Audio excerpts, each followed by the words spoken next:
Bueno, las que vamos a ver hoy son técnicas serológicas que se basan en una reacción antígeno-anticuerpo que se llama de aglutinación.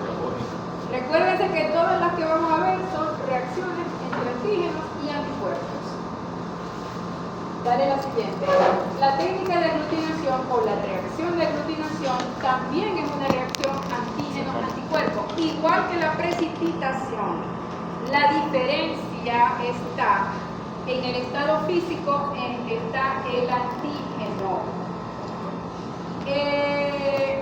En la precipitación decíamos que el antígeno estaba en forma soluble, eran antígenos libres, antígenos muy pequeños.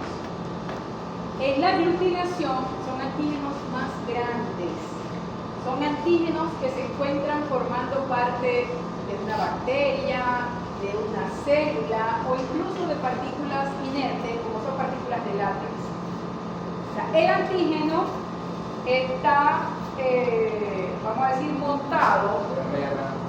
Se va a rayar la pantalla.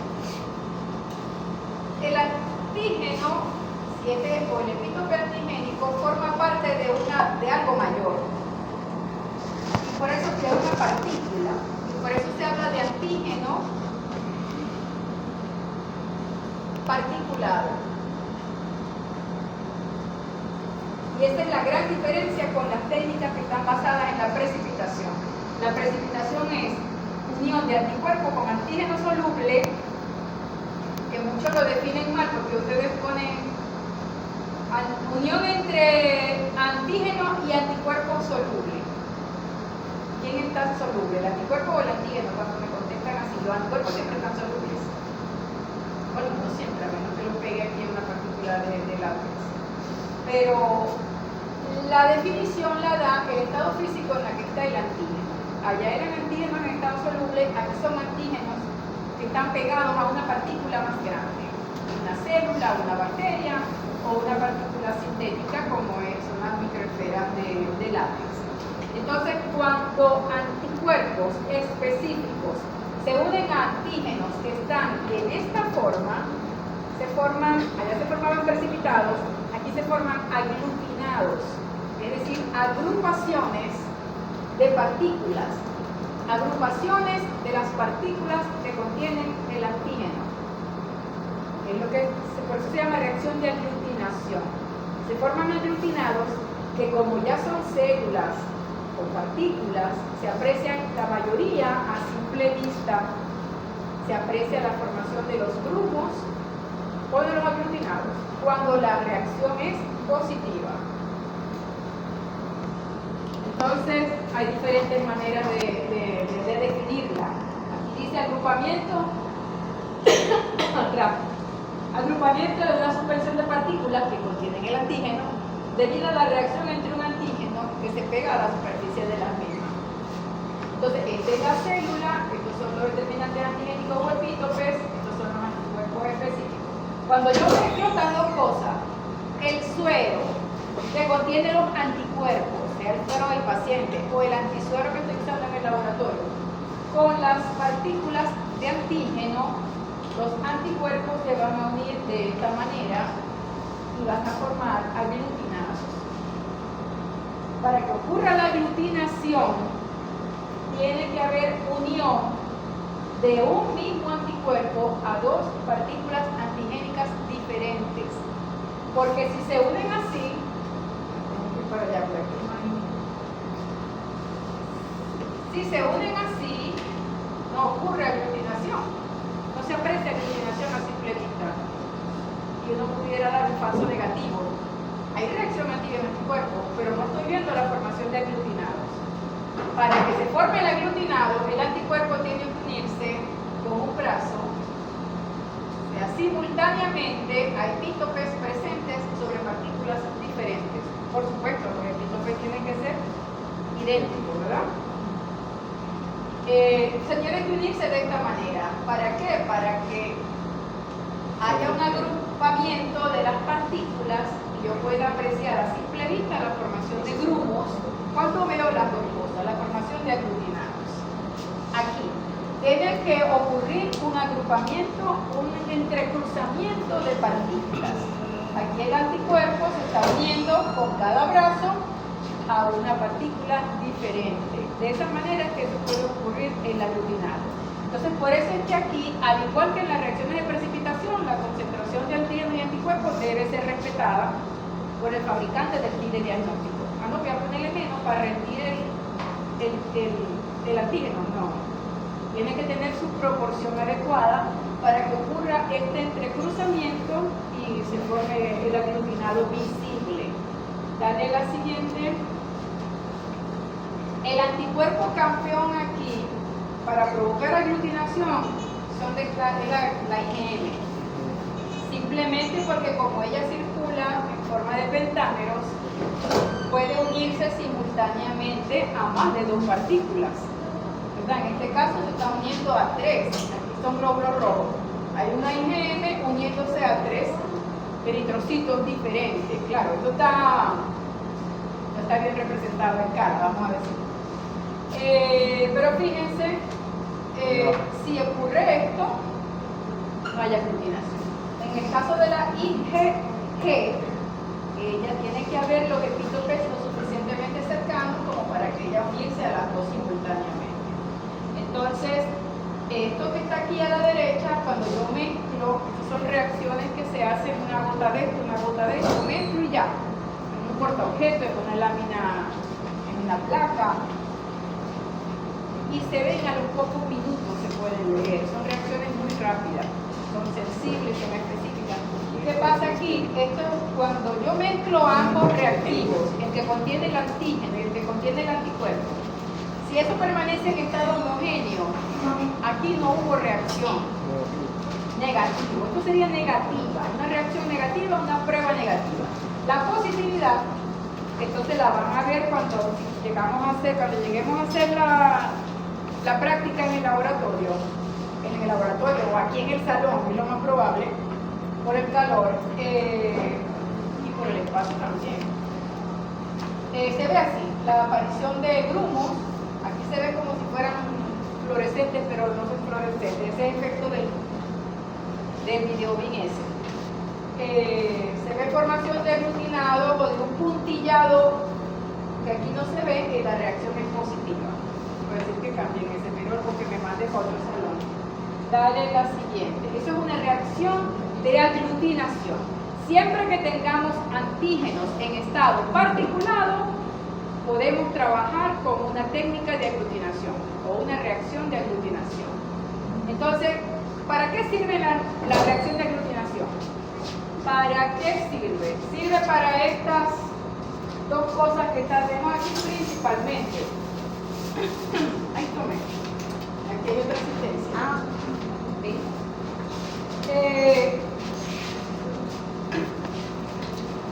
Un borrador nuevo, ¿ves? Me lo dieron hace como 6 meses. ¿Para qué sirven principalmente? Para estas 2 cosas que están aquí. Para diagnosticar enfermedades infecciosas, sobre todo de tipo bacteriano, ¿verdad? Porque las bacterias pueden ser más grandecitas, los virus no. Y para enfermedades infecciosas y para tipificar sangre. También porque tenemos antígenos sobre células, los glóbulos rojos. Ya sea para determinar grupos sanguíneos, porque los grupos sanguíneos son componentes que están presentes en la membrana de los glóbulos rojos, o para determinar compatibilidad al momento de hacer una transfusión sanguínea. Como aquí estoy trabajando con células, glóbulos rojos, eso se hace con una reacción de aglutinación. En este caso también hay muchas técnicas de diagnóstico bacteriano, sobre todo, que como se utilizan bacterias completas, no epítopes, sino la bacteria completa, se diagnostica también con reacciones de aglutinación. Dale la siguiente. Ahora, ¿cómo se clasifican estas pruebas de aglutinación? Se clasifican en 3 grupos. Las pruebas de aglutinación directa, las indirectas y las llamadas de aglutinación pasiva. La mayoría que usamos son técnicas de aglutinación directa, son las que más se usan, que tienen un uso sea, un amplio rango de utilidad, vamos a decir. En las técnicas de aglutinación directa, como el nombre lo dice, hay una unión directa de los anticuerpos a los epítopes propios de una partícula antigénica. Tengo una célula bacteriana, pongo el suero del paciente y si hay unión de anticuerpos o reacción antígeno-anticuerpo y formación de aglutinado, quiere decir que la muestra es positiva. ¿Por qué? Porque si hay aglutinado quiere decir que hay anticuerpos específicos contra los epítopes de esa bacteria. Hay unión directa de los anticuerpos a epítopes que forman parte de la partícula antigénica, como puede ser entonces una célula bacteriana o un glóbulo rojo, también puede ser. Estas son las técnicas directas. La principal aplicación es la detección de grupos sanguíneos para tipificar sangre. Es un ejemplo de aplicación, mejor dicho. Cuando yo les pregunto a ustedes de aplicación, la mayoría me contesta otras cosas que yo no sé qué entienden por aplicación ustedes. Cuando yo pregunto aplicación es ¿para qué sirve eso? Por ejemplo, la diapositiva anterior, aplicaciones de la reacción de aglutinación, es ¿para qué sirve? ¿Para qué se usa? A eso sirve para diagnosticar tal cosa, o eso sirve para tipificar sangre. Eso es la aplicación. ¿Para qué sirve en la práctica, en la clínica? Entonces, una de las principales aplicaciones de las técnicas de aglutinación directa es la tipificación de sangre. ¿Por qué? Porque en este caso, cuando se va a tipificar sangre, lo que se usan son antisueros, ¿verdad? Antisueros, que son soluciones que contienen, pregunta del primer examen, anticuerpos dirigidos contra un antígeno específico, ¿verdad? Cuando uno va a tipificar sangre, uno utiliza antisueros comerciales que se mezclan con una suspensión o sangre completa o suspensión de glóbulos rojos, ¿verdad? Aquí tengo el anticuerpo, aquí tengo la célula con el antígeno. Entonces, los grupos sanguíneos son componentes de la membrana del glóbulo rojo, que como son diferentes entre individuos de la misma especie, funcionan como antígenos. Entonces, yo puedo tipificar la presencia de un antígeno en una membrana del glóbulo rojo simplemente agregando el anticuerpo que vaya dirigido contra ese antígeno. Y si observa aglutinación, quiere decir que el antígeno está presente. Esa es la base de la tipificación de sangre. ¿Verdad? Si yo tengo, por ejemplo, ahí suero anti-A, para que entendamos anti-A, anti-B, que son los que se hacen en el humano, anti-RH. Si yo mezclo eso con glóbulos rojos de un paciente, con el anti-A, y me forma aglutinado, ¿qué quiere decir? Que es positivo. ¿Y qué quiere decir eso? Que es tipo A. Que es tipo A, porque el anticuerpo es específico, está reconociendo el antígeno A en el glóbulo rojo, lo está aglutinando. Ajá. Y si hay en los dos. Los dos son A. A ver. Tiene antígeno A y tiene antígeno B. Ajá. Y si reacciona aquí, en el RH es positivo o negativo, no hay más dos posibilidades, nada más dos. Ajá. Pero, ¿qué viene ahí en la siguiente? Esto que está aquí. Dale la siguiente para ver. Bueno, estos son ejemplos, lo que pasa es que se ve muy mal. ¿No ve? Aquí hay, supongamos, anti-A, anti-B, anti-D, que es el anti-RH. El antígeno en el RH se llama D mayúscula. Hay aglutinación aquí. Aquí no hay, pero aquí sí hay un puntillado muy fino que no se ve desde allá. Esta es ARH positivo. Aquí hay aglutinado. Fíjense, ven el puntillado rojo. Ven que la muestra de homogénea se forman grupos. Entonces aquí sería AB negativo. Quiere decir, este es el mismo glóbulo rojo, la misma suspensión de una persona. Quiere decir que los antisueros que yo agregué. Antisuero A, B y RH. Sí. Sí, lo que pasa es que no quiero rayar la lámina. Este tiene anti-A, anti-B y anti-RH. Entonces, Yo aquí los puse verticales y están horizontales. el primero y el último reaccionan con el RH. Aquí aquí no reaccioné con ninguno, mira, fue con RH. Aquí no aquí reaccionó, aquí. Ajá. Bueno, si dice aquí positivo, quiere decir que aquí hay puntillado. Ajá. Ajá. Quiere decir que es RH positivo, pero o negativo. Perdón, o RH positivo. ¿Qué bien digo, profe? Eso se puede subir. Ah, Eso se puede subir. para yo rayar, ¿verdad? Daniel. Gracias, gracias, gracias.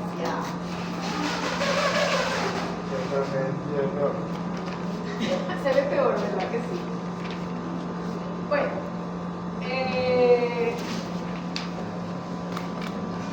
bueno, aquí están los patrones de reacción.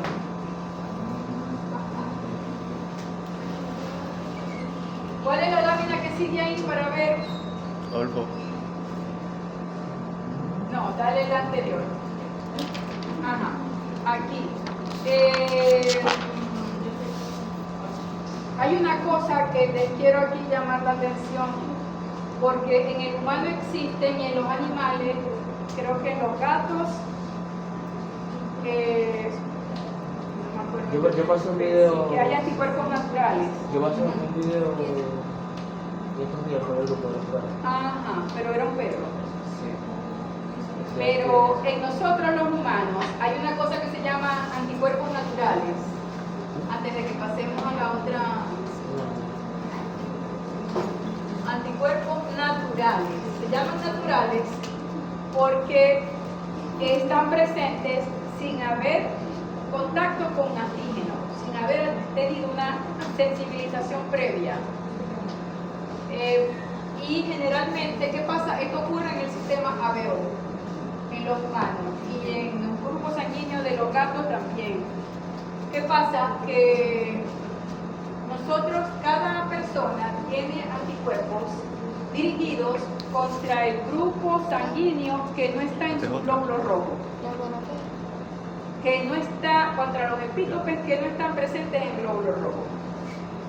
Por ejemplo, cuando uno dice que una persona es grupo A, es porque tiene el antígeno A. Si una persona es grupo B, es porque tiene el antígeno B. Pero si una persona es O, no tiene ninguno de los dos. Y si es el cuarto grupo sanguíneo, es ABO.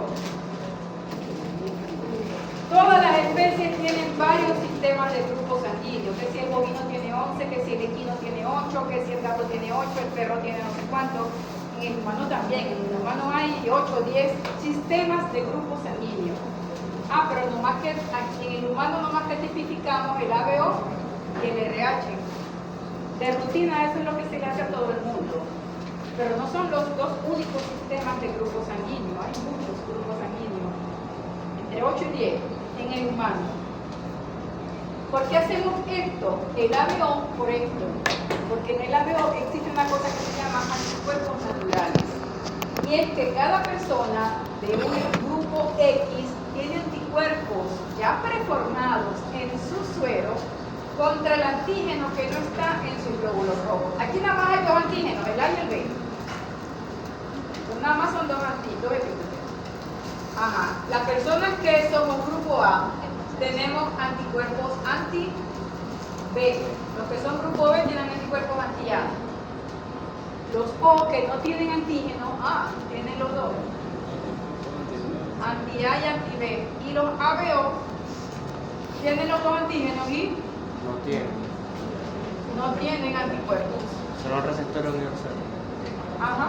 No tienen anticuerpos. Sí. En el RH no hay anticuerpos naturales. Pero el RH se tipifica de rutina porque es muy inmunogénico. El antígeno D es muy inmunogénico. Puede llegar a producir reacciones muy graves. Negativo. Una vez que el individuo se sensibiliza contra ese antígeno, una vez que ha tenido contacto contra él. Que la AB negativo, positivo, perdón, es el receptor universal. El positivo, sí, porque no tiene anticuerpo contra nada, entonces le puede ser transfundido cualquier cosa. Es más inmunogénico. ¿Se acuerdan de inmunogenicidad? Es la capacidad que tiene una molécula de, pregunta del examen. De causar Del una examen reacción. primero. De generar una reacción. Bueno, de inducir una respuesta inmunitaria, una reacción inmunitaria. Ajá. Entonces, el hecho de que exista esto, es por eso que se tipifica este grupo de rutina. Porque si transfundimos sangre del grupo equivocado, la respuesta transfusional va a ser inmediata, porque ya tenemos el anticuerpo preformado, no tenemos que esperar a que se forme. Y se llaman naturales por eso, porque las personas del grupo A tienen anticuerpos anti-B y jamás han estado en contacto con sangre B. Entonces hay muchas teorías que tratan de explicar el porqué, pero lo que nos importa es que están. Y por eso es que se tipifican de rutina, para evitar esas transfusiones de sangre incompatibles. En el RH no hay anticuerpos naturales, pero ya les dije que se tipifican por la capacidad inmunogénica que tienen esos antígenos del sistema RH. Ajá. ¿Qué otra cosa le iba a decir?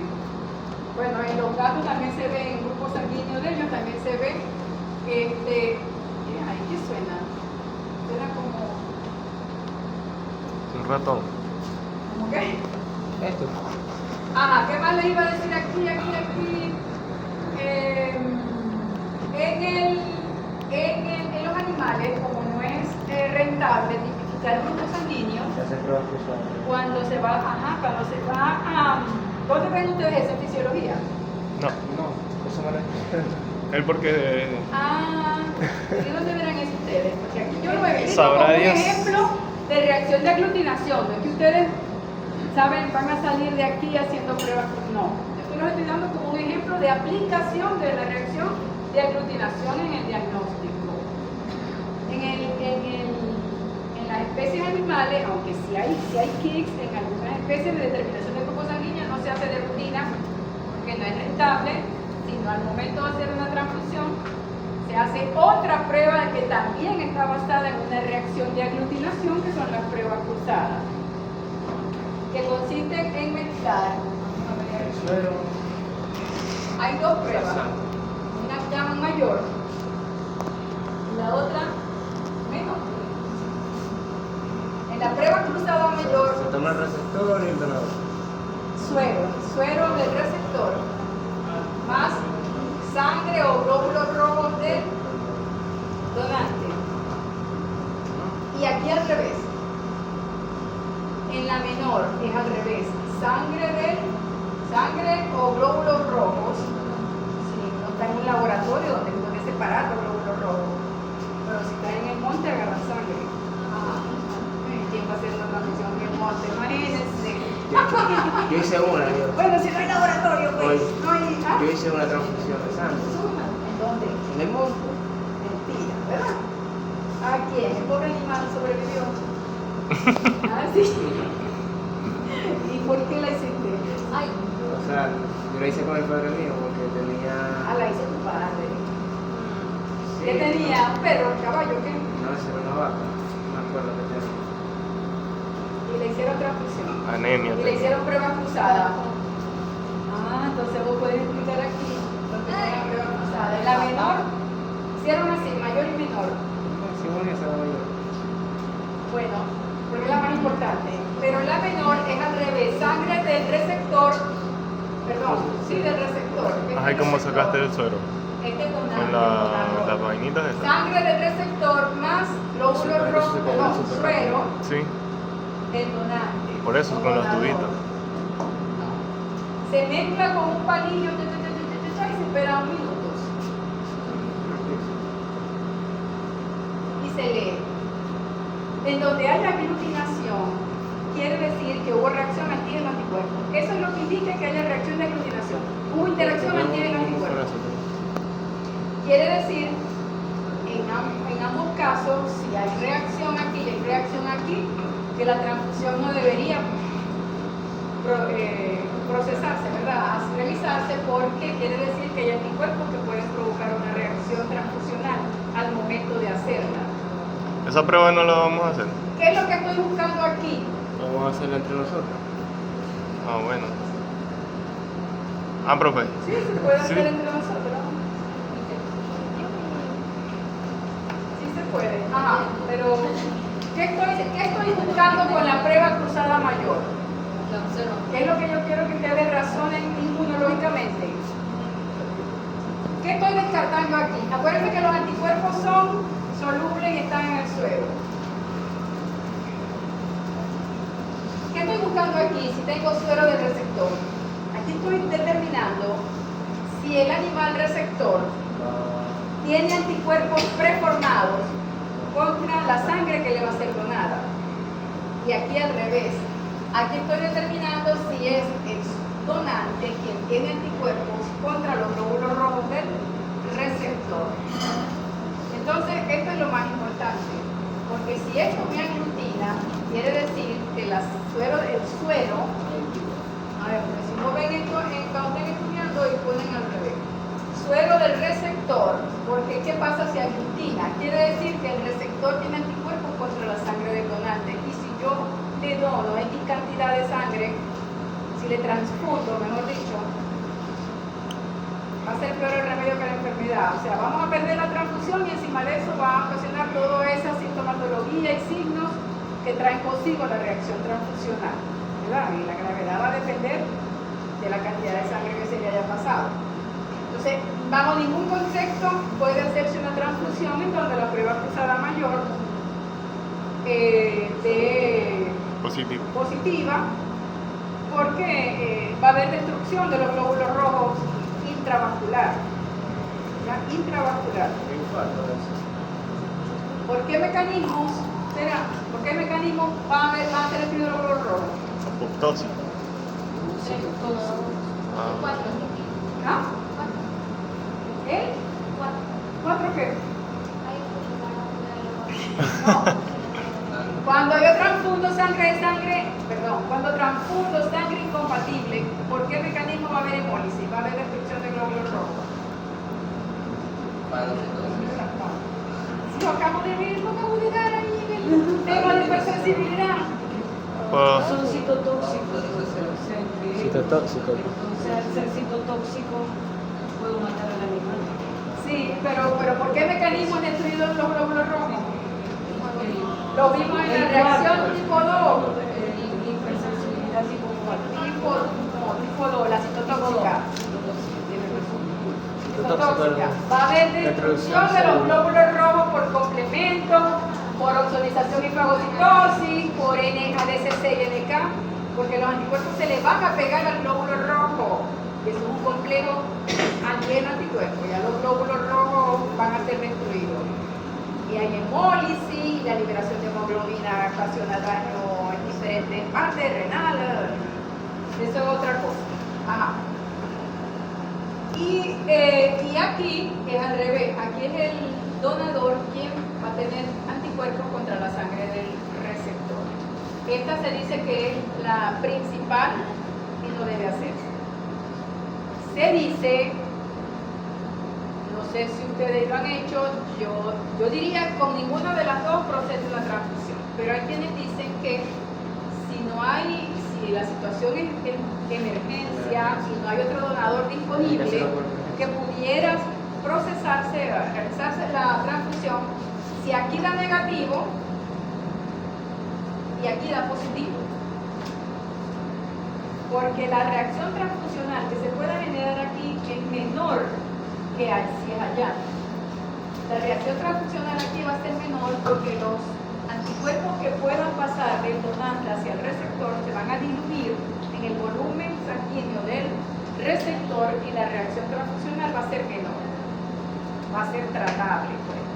Pero en ninguna de las dos debería ocurrir, ¿ya? En ninguna de las dos debería ocurrir. Pero entonces para eso sirve la prueba cruzada mayor, para detectar anticuerpos preformados contra los glóbulos rojos al momento de hacer una transfusión sanguínea. Se hacen humanos también, en los bancos de sangre se hacen también pruebas cruzadas antes de hacer una transfusión y en animales por supuesto también. Dale la siguiente. En perro no se hace la primera vez.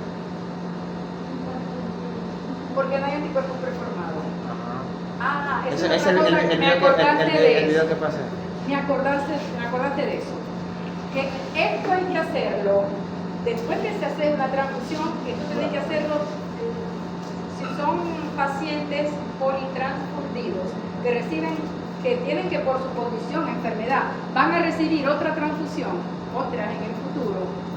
Esto siempre tiene que hacerse. Obligado. Porque puede ser que aquí en este momento te dé negativa, pero puede ser porque el individuo no tiene anticuerpos preformados. Pero puede ser que en el momento de la transfusión, al el sistema inmunitario ver esos glóbulos rojos que le están siendo transfundidos, puede ser que el sistema inmune se sensibilice, reconozca otra cosa en ese glóbulo rojo como extraño y en ese momento responda. Hace una respuesta inmunitaria, pero como la respuesta inmunitaria tarda días, puede ser que no pase nada en la primera transfusión, como dice él. Al perro se la pasáis de una vez porque en la primera transfusión, si no hay anticuerpos preformados, no va a pasar nada. Pero en la otra sí. Así la vas a transfundir con el mismo animal. Hay que hacer prueba cruzada, porque puede ser que en la transfusión primera el sistema inmune del animal se sensibilizó contra otro sistema del grupo sanguíneo, aunque no tenía anticuerpos en ese momento. Él se pone en contacto con algo que él reconozca como extraño en esos glóbulos rojos y se va a sensibilizar y va a crear memoria. Entonces, hay que repetirla cada vez que se vaya a hacer, así sea entre el mismo par. Lo importante al momento de hacer una transfusión es no introducir el antígeno extraño, porque eso va a provocar sensibilización de por vida por la memoria inmunológica. Eso es lo importante y por eso es que lo negativo es al revés, es el donante universal, porque no tiene antígeno. Entonces, eso es lo importante al momento de hacer una transfusión. No introducir el antígeno. Y por eso poder hacer esto aquí. Porque aquí lo que estáis metiendo es un poquito de anticuerpo. Pero no se puede meter el antígeno. Dale la siguiente. Ajá, bueno, eso era lo mismo. Lo que les acabo de dar es otro ejemplo de prueba de aglutinación. Por eso que les dije que vamos a dar que esta clase es corta. Y la siguiente. Bueno, me faltaba esta. Estas son pruebas de aglutinación directa. Hay otras pruebas de aglutinación que se llaman indirectas. Y esta indirecta tiene una aplicación menos amplia, más restringida, porque solo se usa cuando se quiere detectar la presencia de anticuerpos sobre eritrocitos. Cuando quiero demostrar que existen anticuerpos pegados a unos glóbulos rojos. ¿Qué pasa ahí? ¿Qué pasa? Yo tengo glóbulos rojos, ¿verdad? Pero tengo pegados anticuerpos a ellos, como están aquí en la lámina, que no son aglutinantes. O sea, no hay aglutinación porque en vivo no ocurre ese entrecruzamiento. Pero yo sospecho que ese paciente tiene una respuesta inmune contra su glóbulo rojo. ¿Cómo la demuestro yo? Con una prueba indirecta de aglutinación. Esto se llama también prueba de Kunz. Lo voy a poner aquí en grande para que después no digan que yo no sé la... Prueba de Kunz, porque fue quien ideó el reactivo. Entonces, para esta prueba, ¿qué necesito? La muestra de glóbulos rojos del paciente y un reactivo que se llama reactivo de Kunz o antiglobulina. Por eso también se llama prueba de la antiglobulina, que lo que contiene es un antisuero. Lo que contiene son anticuerpos. Anticuerpos dirigidos contra el FC de otro anticuerpo, generalmente IgG. Entonces, ¿qué pasa? Yo mezclo esto con la antiglobulina, con el reactivo de Kunz, ¿verdad? A lo que yo agregue el segundo anticuerpo, este es el primero, el que el paciente ya tiene pegado. El segundo anticuerpo, un anticuerpo anti-FC, va a ser esto, se va a unir a los FCs. En el laboratorio, y aquí se ocurre utilizando la concentración adecuada. Esto lo estoy pintando muy feo, pero me entienden. El segundo anticuerpo va a unirse a los FC del anticuerpo que está en la membrana del glóbulo rojo y lo va a aglutinar. Y voy a observar aglutinación positiva. ¿No entienden? ¿No entendieron? El negro, es el anticuerpo que tiene pegado al glóbulo rojo. Yo no lo veo. Yo tomo la muestra de sangre del paciente, chaca, tiene los glóbulos rojos. Le agrego la antiglobulina, que es el anticuerpo blanco, y la antiglobulina se va a unir a los FC de los anticuerpos que estén aquí. Y va a agrupar los glóbulos rojos, va a dar una aglutinación positiva. Entonces, aglutinación positiva es un positivo. Ah, sí, existen anticuerpos contra los glóbulos rojos. Negativa, no existe anticuerpo, yo tengo que buscar otro diagnóstico. Eso quiere decir una continuidad. Ajá, una de las. Dale la siguiente. ¿En qué condiciones? Bueno, ya esto es lo mismo. Aquí hay PUNS positivo, aquí hay PUNS negativo. Dale la siguiente. Esto lo ven con más calma cuando vean. Le pase la diapositiva que se ven mejor. Ajá, estas son las. ¿En qué situaciones puedo yo? Puede haber anticuerpos contra el glóbulo rojo, como dice en una anemia hemolítica autoinmunitaria, en una anemia hemolítica inducida por medicamentos, la que acabamos de ver como ejemplo de hipersensibilidad tipo 2, en la enfermedad hemolítica del recién nacido. Si yo sospecho la enfermedad, yo tengo que demostrar, en un criterio diagnóstico, yo tengo que demostrar que sí, esos glóbulos rojos están siendo destruidos por anticuerpos. Y en una reacción transfusional. Ajá. Yo puedo necesitar para hacer el diagnóstico diferencial, hago un PUNS. Ah, no, esos anticuerpos, sí, hay anticuerpos que están destruyendo los glóbulos rojos, porque la hemólisis puede ser por otras causas, diferentes a las inmunitarias. Entonces yo ahí digo, bueno, sí es lo que estoy sospechando. Dale la siguiente. Que la gente está yendo y yo aquí hablando. Ajá. Y en la indirecta, perdón, la pasiva, utiliza, es la de látex, es la que llaman normalmente prueba de látex. ¿Qué pasa aquí? Aquí se utilizan partículas sintéticas, microesferas de un material sintético como el látex, al cual a esas microesferas en los laboratorios se le adhieren a la superficie epítopes antigénicos. Y eso se vende como un reactivo de diagnóstico. ¿Para qué hacen los laboratorios esto? Bueno, para transformar un antígeno soluble, un antígeno libre, a antígeno particulado y fabricar un kit de aglutinación, porque es más fácil. Las pruebas de aglutinación son más específicas, más sensibles, más fáciles de realizar que las de inmunodifusión. No requieren entrenamiento, no requieren equipo, simplemente mezclando el suero del paciente con la suspensión de antígeno y revolviendo, ya puedo tener a los pocos minutos el diagnóstico. Entonces muchas veces a los laboratorios les interesa fabricar esto, pegando antígenos de una bacteria, de un parásito, a una microesfera de látex, de manera de transformar un antígeno soluble a antígeno particulado y simplemente reaccionar con aglutinación. ¿En qué consiste? Aquí tengo esta partícula sensibilizada, la que se fabrica en el laboratorio. Uno simplemente lo que hace es la suspensión de partículas, las mezcla con el suero sospechoso. Si el suero sospechoso tiene anticuerpos, va a aglutinar a las partículas. No por unión a las partículas, sino al epítope que está pegado a ellas. Entonces se llaman pasivas, es como una prueba directa, pero se llaman pasivas para diferenciarlas, que en este caso el epítope no es un componente propio de la partícula, es algo que se fabricó en el laboratorio para provocar la aglutinación. Es la diferencia con la que se llaman directas de una vez. Ajá, ¿qué más le iba a decir aquí? Ajá, todas estas que acabamos de ver, sí, porque aquello era tipificación de sangre. Esta es la aplicación para el diagnóstico de enfermedades infecciosas. En este caso es lo mismo, el mismo principio de la aglutinación directa. Se mezcla el suero sospechoso, acuérdense que esto es un diagnóstico indirecto.